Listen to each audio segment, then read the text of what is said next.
the American people are facing and our economy is facing, the cybersecurity. We've seen time and again how the technologies we rely on, from our cell phones to pipelines to the electric grid, can become targets of hackers and criminals. At the same time, our skilled cybersecurity workforce has not grown fast enough to keep pace. We're about, the estimates many of you have given us, and we conclude are on our own, about 500,000 cybersecurity jobs remain unfilled. That's a challenge, but it also is a real opportunity. And I've made this a priority for my administration from the outset. And in May, I issued an executive order to modernize our defenses and improve our federal government's cybersecurity. Because of that order, government will only buy tech products that meet certain cybersecurity standards, which will have a ripple effect across the software industry, in our view, ultimately improving security for all Americans. We've launched a 100-day initiative to improve cybersecurity across the electric sector.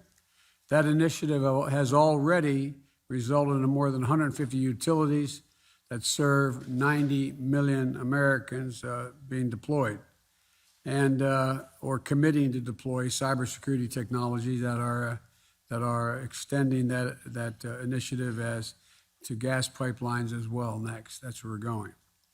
And because the cybersecurity is a global issue, we've also rallied G7 countries to hold nations who harbor ransomware criminals accountable. And I might add, I had a summit with Vladimir Putin and made it clear to him that we expected him to hold them accountable as well, because they know where they are and who they are.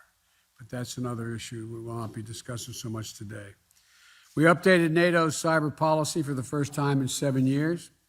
And today my team is hosting a meeting bringing together 30 of the nations, 30 nations to step up in their fight against ransomware.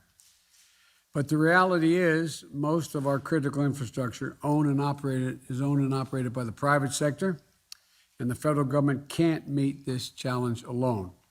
I've invited you all here today because you have the power, the capacity, and the responsibility, I believe, to raise the bar on cybersecurity. And so ultimately, we've got a lot of work to do, and thank you all very much, and thank the press for being here. We're going to go private now.